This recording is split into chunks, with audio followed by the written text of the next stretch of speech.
हरे कृष्ण हरे राम भक्तजनों, आज हम ज्येष्ठ मास महात्म्य का 10वां अध्याय श्रवण करेंगे। इसका नाम है दशहरा महात्म्य वर्णन। स्कंद जी कहने लगे कि हे ऋषियों, ज्येष्ठ मास के आने पर भगवान विष्णु के मंदिर में जाकर दशहरा व्रत करना चाहिए और एकम से लेकर दशमी तक भागीरथी के जल में स्नान करना चाहिए। ऋषि कहने लगे कि हे स्कंद जी, इस व्रत का दशहरा नाम क्यों हुआ और एकम तिथि से स्नान क्यों करना चाहिए और ज्येष्ठ मास में ही यह व्रत क्यों करना चाहिए, यह सब बातें आप हमको विस्तार पूर्वक समझाकर कहिए। स्कंद जी कहने लगे कि हे ऋषियों, ज्येष्ठ मास शुक्ल पक्ष दशमी तिथि बुधवार, हस्त नक्षत्र, गरकरण, आनंद योग, व्यतिपात योग, कन्या राशि के चंद्रमा और वृष राशि के सूर्योदय होने पर स्नान, दान, पूजन आदि करने से मनुष्य सब पापों से मुक्त हो जाता है और इस लोक में अनेक प्रकार के भोगों को भोग कर अंत समय में विष्णु लोक को प्राप्त होता है। अन्याय से पराये द्रव्य को हरना, शास्त्र विरुद्ध हिंसा करना, पराई स्त्री से भोग करना, ये 3 प्रकार का कायिक कर्म कहा जाता है। कठोर वचन बोलना, झूठ बोलना, किसी की चुगली करना, राजा को देश की आय को निष्प्रयोजन व्यय करना, ऐसे 4 प्रकार के अशुभ फल देने वाले वाचिक कर्म कहा गया है।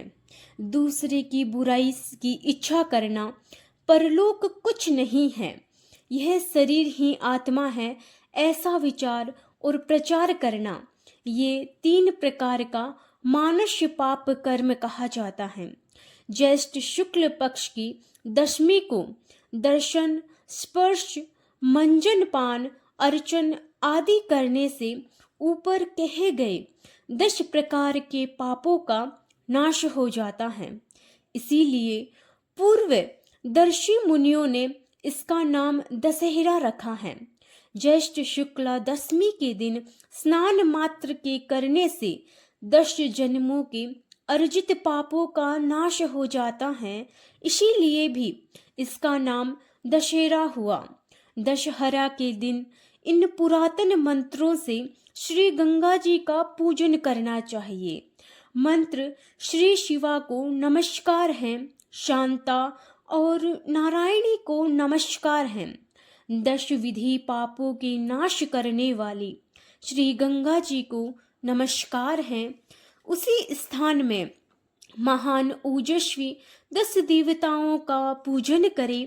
10 देवताओं का नाम नारायण, महेश, ब्रह्मा, सूर्य, भागीरथी, हिमवान, स्कंद, गणेश, चंडी और सोम है। इनका अपनी शक्ति के अनुसार पूजन कर 10 फलों का पृथक पृथक पूजन करे और शत्तु के 10 पिंड बनाकर जल में छोड़े। 10 पशर तिल 10 ब्राह्मणों को देकर गंगाय सर्वरूपणे नमः, गंगाय सर्वरूपणे नमः इस मंत्र से पूजन करें तथा अपनी शक्ति के अनुसार गुड़ के 10 पिंड बनावे। यथाशक्ति सुवर्ण का मत्स्य, कच्छप, मंडूक, शिशुमार आदि बनाकर चांदी का या किसी दूसरी धातु या पिशान का बनाकर उनका पूजन करके जल में छोड़ दे। उसके पश्चात 10 शेर तिल धान्य और जो ब्राह्मण को देवे और 10 गौओं का दान ब्राह्मणों को देवे। इस प्रकार कंजूसी ने करता हुआ पूजन और दान करे। पकवान तथा पायस का भोजन ब्राह्मणों को करावे तो 10 जन्मों के अर्जित पापों से मुक्त हो जाता है। इसमें कोई संशय नहीं है। ज्येष्ठ मास के शुक्ल पक्ष को एकम तिथि से लेकर दशमी पर्यंत तिथियों में दशाश्वेव मेघ तीर्थों में स्नान करने से समस्त पापों से छूट जाता है। ज्येष्ठ शुक्ल के एकम से लेकर समस्त जन्म के पापों को नाश करने वाली 10वीं तिथि पर्यंत सभी तिथियों में कर्म से स्नान करने वाला मनुष्यों में श्रेष्ठ होता है। और दशहरा के दिन दशाश्वेव मघेश्वर के लिंग का दर्शन करने से 10 जन्म के अर्जित पापों का नाश हो जाता है, इसमें कोई संशय नहीं है। और दश योगा नाम इसकी प्रसिद्धि है।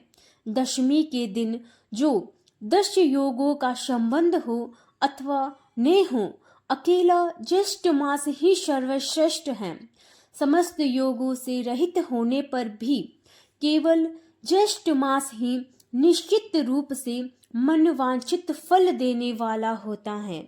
जैसे आकाश में नक्षत्र गणों के साथ चंद्रमा शोभित होता है, वैसे ही योगों के साथ ज्येष्ठ मास शोभित होता है। केवल योग ही शोभित नहीं होते, बिना ज्येष्ठ मास के एकत्रित सब योग ही निष्फल होते हैं, इसमें संशय नहीं है। इति श्री ज्येष्ठ मास महात्म्य ज्येष्ठ शुक्ल दशमी दशहरा महात्म्य वर्णन 10वां अध्याय समाप्त। हरे कृष्ण हरे राम हरे शरणम हरे शरणम।